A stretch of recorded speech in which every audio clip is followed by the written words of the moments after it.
Bugun men siz bilan juda muhim masalani ochiq va sodda tilda gaplashaman. 9.3 sonli yangi qonun atrofida odamlarni eng ko'p qo'rqitayotgan savol shu: kim pensiyasiz qolishi mumkin? Kim essa xavotir olmasa ham bo'ladi. Bu mavzu faqat bugun pensiyaga chiqayotganlarga emas, hozir o'tdimi kirtim yexil yoshda ishlayotgan har bir odamga tegishli. Chunki pensiya bir kunda paydo bo'lmaydi. U yillar davomida yig'ilgan ish staji, rasmiy daromad, to'langan badallar va hujjatlar asosida shakllanadi. Shuning uchun hozirroq kanalga obuna bo'ling, videoga like bosing. Chunki men bugun sizga kim xavf ostida qaysi xatolar odamni tengsiz qoldirishi mumkin va o'zingizni qanday himoya qilish kerakligini batafsil tushuntiraman. Avval pensiya masalasida ko'pchilik bitta narsaga ishonib kelgan: men ishladim, demak pensiya olaman. Lekin amalda davlat organlari men ishladim degan og'zaki gapga emas, hujjatga, rasmiy yozuvga, to'langan ijtimoiy soliq va badallarga qaraydi. Eski tartibda ko'plab odamlar mehnat daftarchasi, korxona ma'lumotnomasi, arxiv hujjati yoki sud orqali ish stajini tasdiqlash imkoniyatiga ko'proq tayangan. Ayniqsa Sovet davrida 90 yillarda yoki 2000 yillar boshida ishlaganlarning ko'pida ma'lumotlar qog'ozda qolgan. Ayrim korxonalar yopilib ketgan, ayrim arxivlar to'liq saqlanmagan. Endi yangi tartiblar, elektron hisob, rasmiy to'lovlar va shaxsiy pensiya hisobini aniq yuritish talabi kuchaymoqda. 9.3 sonli qonun atrofidagi eng muhim o'zgarish ham aynan shunda. Pensiya huquqi faqat odamning yoshi bilan emas, uning rasmiy ish staji, tasdiqlangan daromadi va tizimda ko'rinayotgan ma'lumotlari bilan bog'lanmoqda. Ya'ni erkak 6 yoshga, ayol 55 yoshga yetgani bilan hammasi avtomatik hal bo'lib qolmaydi. Agar yetarli staj bo'lmasa, agar ishlagan yillari hujjatda ko'rinmasa, agar ish beruvchi siz uchun to'lov qilmagan bo'lsa, muammo tug'iladi. Men buni odamlarni qo'rqitish uchun aytmayapman. Aksincha, odamlar oldindan bilsin, hujjatini yig'sin, xatoni vaqtida tuzatsin, keyin pensiya yoshiga yetganda eshik yurib qiynalmasin deb tushuntiryapman. Chunki pensiya bo'yicha eng katta xato oxirgi oyda uyg'onishdir. Odam 30 yil ishlagan bo'lishi mumkin, lekin hujjatda 12 yil ko'rinsa, pensiya organi avvalo 12 yilni ko'radi. Qolganini isbotlash esa fuqaroning zimmasiga tushadi. Birinchi navbatda kimlar xavotir olishi kerakligini aniq aytaman. Eng katta xavf norasmiy ishlagan odamlarda. Masalan, bir ayol 20 yil tikuvchilik qilgan, uyda buyurtma olgan, sexda ishlagan, lekin mehnat shartnomasi bo'lmagan, ish haqi qo'lma-qo'l berilgan, soliq va ijtimoiy to'lovlar o'tkazilmagan. U kishi haqiqatan ham mehnat qilgan, oilasini boqqan, jamiyatga foyda keltirgan. Lekin pensiya hisobida bu 20 yil ko'rinmasligi mumkin. Shunda pensiya tayinlash paytida sizning rasmiy stajingiz yetarli emas degan javob chiqadi. Ikkinchi xavf guruhi konvertda oylik olganlar. Masalan, erkak kishi qurilish firmasida 15 yil ishlagan. Rasmiy hujjatda unga eng kam ish haqi atrofida oylik yozilgan, qolgan pul naqd berilgan. Natijada u bugun yaxshi pul topgandek ko'ringan. Lekin pensiya hisobida uning daromadi past ko'rinadi. Pensiya miqdori ham past chiqishi mumkin. Bu yerda muammo faqat stajda emas, pensiya hisoblanadigan bazada ham. Agar siz 10 million so'm olayotgan bo'lsangiz, lekin hujjatda 20 million ko'rsatilsa, kelajakda tizim sizni 20 million olgan odam sifatida ko'radi. Uchinchi xavf guruhi chet elda ishlaganlar. Juda ko'p yurtdoshlarimiz Rossiya, Qozog'iston, Turkiya, Koreya yoki boshqa davlatlarda ishlagan. Ba'zilari rasmiy patent, shartnoma, sug'urta bilan ishlagan, ba'zilari esa norasmiy ishlagan. Agar xalqaro shartnomalar, davlatlar o'rtasidagi kelishuvlar va tegishli hujjatlar bo'lmasa, chet eldagi mehnat yillari O'zbekistonda pensiya stajiga to'liq qo'shilmasligi mumkin. Masalan, odam 10 yil Rossiyada qurilishda ishlagan, lekin rasmiy shartnoma yo'q, ish beruvchi sug'urta badali to'lamagan, arxiv ma'lumotnomasi yo'q. U kishi pensiya yoshiga yetganda bu 10 yilni isbotlash juda qiyin bo'ladi. 4-chi xavf guruhi o'zi band qilganlar va yakka tartibda ishlovchilar. Bugun taksichi, ustachi, sartarosh, repetitor, fermer yordamchisi, hunarmand, onlayn savdo qiluvchi odamlar juda ko'p. Agar ular o'z faoliyatini rasmiylashtirsa, belgilangan to'lovlarni amalga oshirsa, kelajakda pensiya huquqi shakllanadi. Agar rasmiylashtirmasa, bugun daromad bor, lekin ertaga pensiya hisobida bo'shliq paydo bo'ladi. Men ko'p ko'rgan holat, odam 25 yil bozorda savdo qilgan, lekin hech qachon rasmiy ro'yxatdan o'tmagan, savdo qilgani rost pensiya uchun buni isbotlash deyarli imkonsiz bo'ladi. 5. Xavf guruhi korxonasi yopilib ketgan fuqarolar. Masalan, bir kishi 1993 yildan 2000 yilgacha kichik zavodda ishlagan. Zavod hozir yo'q. Rahbari qayerdaligi noma'lum, arxiv topshirilmagan yoki hujjatlar yo'qolgan. Mehnat daftarchasida yozuv bor, lekin muhr noaniq, buyruq raqami yo'q yoki ishga qabul qilish va bo'shatish sanalari chalkash. Bunday vaziyatda pensiya organi qo'shimcha tasdiq so'rashi mumkin.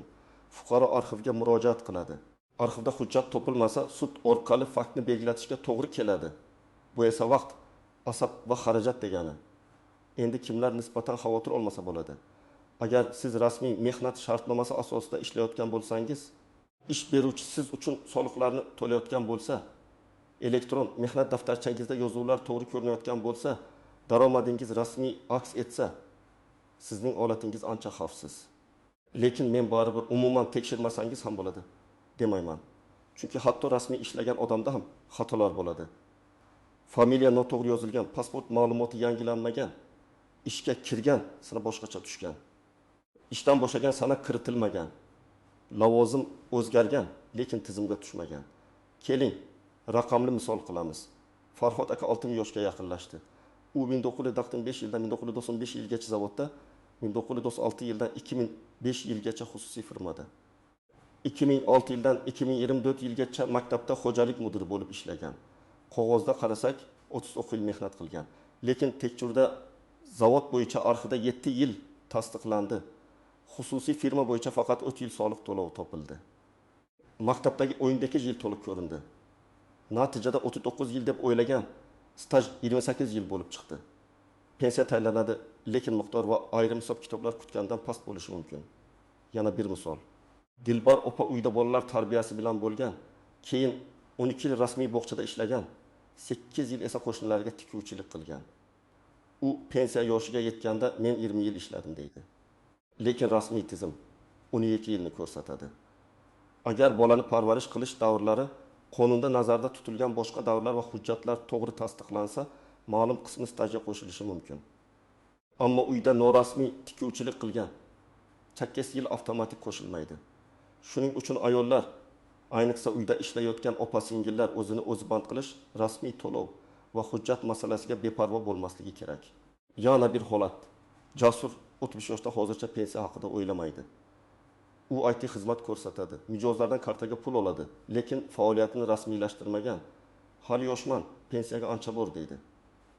Lekin 35 yoshda yo'qotilgan har bir yil keyin 55-60 yoshda juda qimmatga tushadi. Agar u bugundan rasmiy o'zini o'zi band qilsa yoki yakka tartibdagi tadbirkor sifatida ishlasa, tegishli to'lovlarni qilsa, kelajakdagi pensiya huquqi shaklana boshlaydi. Pensiya tizimida eng foydali narsa vaqtda boshlangan rasmiylikdir. Endi istisnolar, nozik joylar va ko'pchilik bilmaydigan xavfli nuqtalarni tushuntiraman. Birinchi nozik masala. Pensiya yoshiga yetish pensiya olish kafolati emas. Yosh bu faqat bir shart. Ikkinchi shart staj, uchinchi shart hujjat, to'rtinchi shart to'lovlar va rasmiy ma'lumot. Agar shu zanjirning bittasi uzilsa, fuqaro pensiyadan butunlay mahrum bo'lishi yoki kutilganidan ancha kam miqdor olishi mumkin. Ikkinchi nozik masala, mehnat daftarchasi borligi har doim ham yetarli bo'lmasligi mumkin. Mehnat daftarchasidagi yozuvlar to'g'ri, muhr aniq, buyruq raqami bor, sana mos bo'lsa, bu juda muhim dalil. Lekin ayrim vaziyatlarda qo'shimcha hujjat talab qilinadi. Ayniqsa korxona nomi o'zgargan bo'lsa, tashkilot qayta tuzilgan bo'lsa, muhr o'qilmasa, yozuv boshqa siyohda kiritilgan bo'lsa yoki ish davri bo'yicha soliq va arxiv ma'lumoti topilmasa, savollar paydo bo'ladi. Shuning uchun eski mehnat daftarchasini hozirning o'zida tekshirtirish kerak. Uchinchi nozik masala. Ayollar va parvarish davrlari. Bola parvarishi nogironligi bo'lgan shaxsni parvarish qilish, harbiy xizmat, o'qish davri kabi ayrim davrlar qonunchilikda ma'lum shartlar bilan inobatga olinishi mumkin. Lekin men uyda edim degan gapning o'zi yetmaydi. Tug'ilganlik guvohnomasi, nikoh hujjati, tibbiy xulosa, parvarish bo'yicha tasdiqlar, ariza va boshqa dalillar kerak bo'lishi mumkin. Har bir davr alohida tekshiriladi. Shu sababli ayollar o'z hayotidagi ish va parvarish davrlarini yillarga bo'lib yozib chiqishi kerak. To'rtinchi nozik masala, ish beruvchi to'lov qilmagan bo'lsa, zarar ko'pincha xodimga uriladi. Siz rasmiy ishga kirgan bo'lishingiz mumkin, Lekin ish beruvchi siz uchun to'lovlarni to'liq qilmagan bo'lsa, kelajakda muammo tug'iladi. Bu yerda xodim men bilmaganman deydi. Lekin pensiya hisobida to'lov ko'rinmasa, hujjat izlash boshlanadi. Shuning uchun har yili kamida bir marta o'z rasmiy ish stajingiz va daromadlaringiz tizimda qanday aks etayotganini tekshirib boring. 5-nozik masala, familiya ism.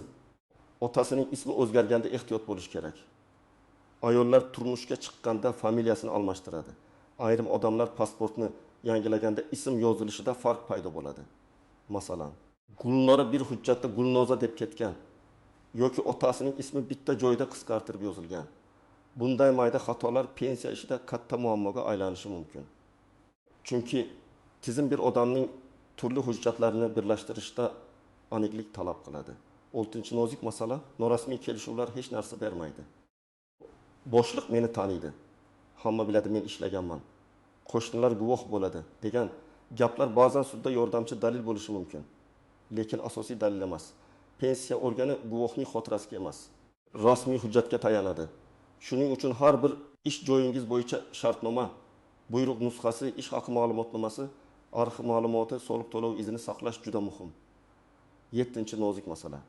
Kam pensiyani katta muammo. Ko'pchilik faqat pensiyasiz qolamanmi deb so'raydi. Men esa yana bir savolni qo'shaman. Pensiya olasiz, lekin u juda kam bo'lib qolmaydimi?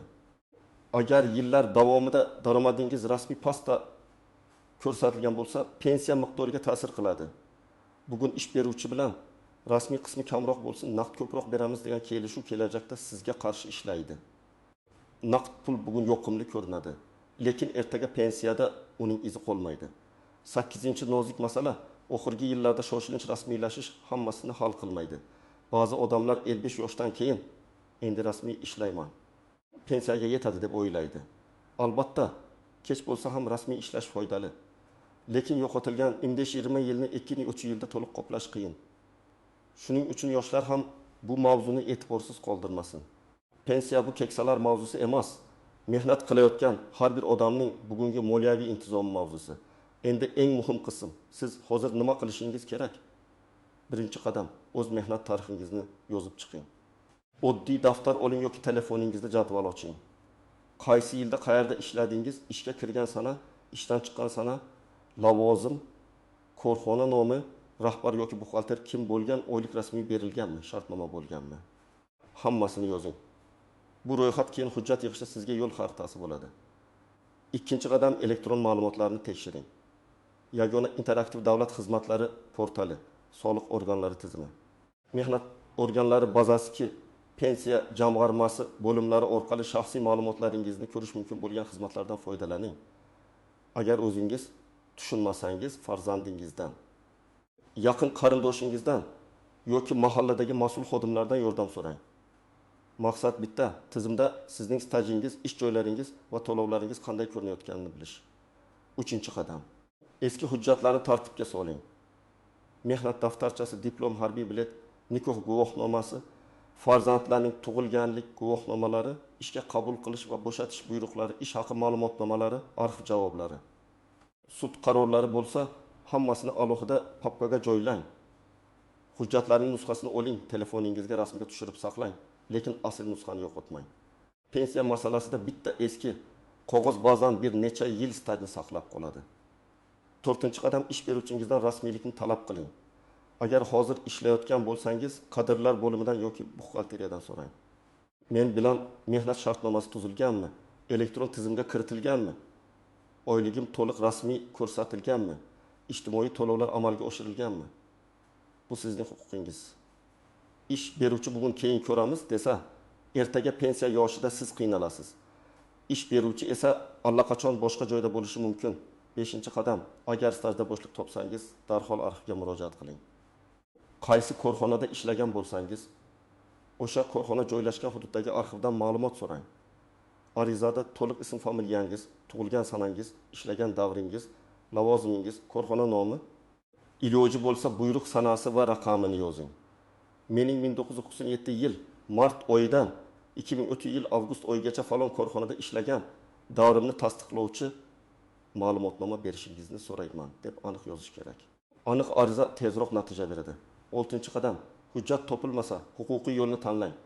Ba'zan arxiv ma'lumot saqlanmagan deb javob beradi. Bu ham oxir degani emas. Bunday holatda pensiya bo'limi. Yurist yoki advokat bilan maslahatlashib, sud orqali yuridik faktni belgitish masalasi ko'riladi. Sudga borishda guvohlar eski maosh vedomosti nusxalari, fotosuratlar, faxriy yorliq, kasaba uyushmasi bileti, tibbiy kitobcha, xizmat guvohnomasi kabi qo'shimcha dalillar yordam berishi mumkin. Lekin bu yo'lni oxirgi chora sifatida puxta tayyorgarlik bilan qilish kerak. 7-qadam o'zini o'zi band qilgan bo'lsangiz, faoliyatingizni rasmiylashtiring. Bugun ustachilik, tikuvchilik, repetitorlik, sartaroshlik, taksi, onlayn xizmat, hunarmandchilik bilan shug'ullansangiz, men kichkina ishlayapman deb o'ylamang. Kichkina daromad ham rasmiy bo'lsa, kelajakda iz qoldiradi. Qaysi maqom sizga mosligini soliq organi yoki davlat xizmatlari markazidan so'rang. Muhimi, faoliyatingiz qonuniy bo'lsin va pensiya tizimida hisobga olinadigan asos paydo bo'lsin.